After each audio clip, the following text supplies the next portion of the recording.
talk to our spouse about frequency in marriage? Hi, I'm Angela, the Christian Sexpert. I talk all about sex and intimacy in Christian marriage. I received this anonymous inquiry. Pause to read. So the clinical definition of a sexless marriage is less than 10 times per year. And while it doesn't sound like you guys are at that point quite yet, it does sound like you're approaching it. So I think it's definitely time that you have a conversation with him, maybe even send him this TikTok and say, I am concerned about our marriage.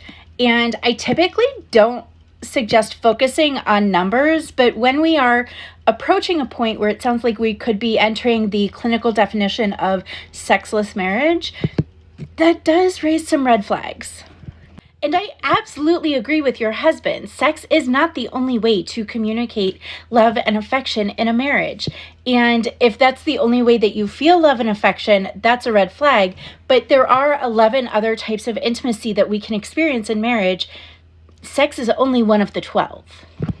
But I would expect in a healthy marriage with physically healthy individuals for a desire to be expressed more often. So the first thing that I would suggest is that you get him in to see a doctor and get his testosterone checked.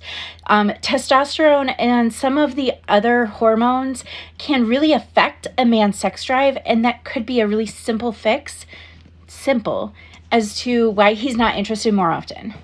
The other thing that I would consider is getting into some therapy, not as like a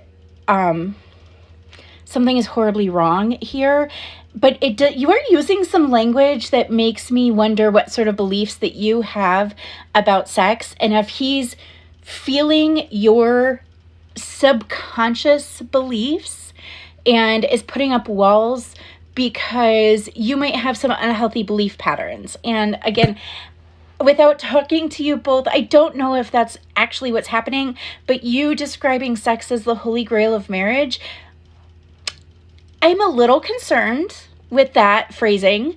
And it might just be a turn of phrase and you don't mean anything necessarily negative by it, but you could have an underlying belief pattern that he is subconsciously reacting to. And so getting into therapy and getting some of those beliefs and patterns out into the open can really help you communicate more clearly on this subject.